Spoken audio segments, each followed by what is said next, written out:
meron akong kwento. Isa po akong babae. 21 years old po ako at that time.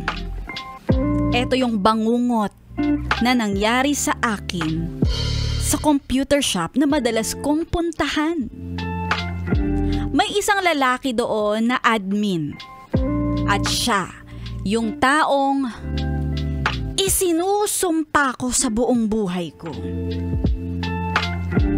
One time nagpunta ako sa computer shop at nag-open ako ng 1 oras para mag-Facebook. Nandun po ako sa pinakadulong computer at medyo malapit nang mapuno ang upuan. Kaya umupo na ako kung saan dapat ako. At lumapit itong lalaking admin para i-start ang aking PC.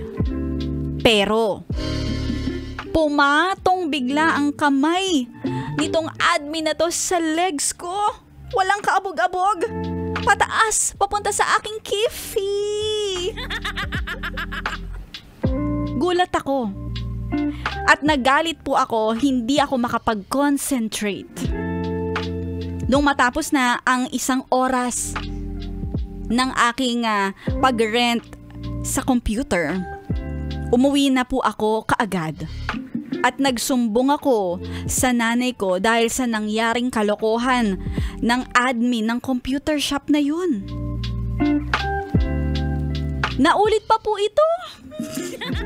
Ay nako, yung lalaking yan, malapit na yan makatingin sa akin Nang minsan ay nagpa-print ako ng isang dokumento.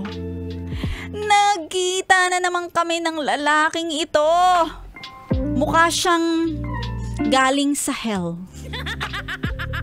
Yung kamay niya, bigla na namang gumagawa ng kung ano-anong mga kilos. Humawak siya sa akin, sa aking cocomelon. At gumapang pa yung isang kamay sa loob ng kifi ko. Naiiyak na po ako at nagagalit, halo-halong emosyon. At pagkaabot ng pinaprint ko ay padabog at pagalit na akong lumabas ng computer shop. Ngayon, etong taon na to, lumipat na kami ng bahay ng nanay ko.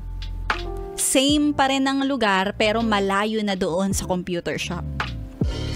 And simula nun, hindi ko na siya nakita ever again.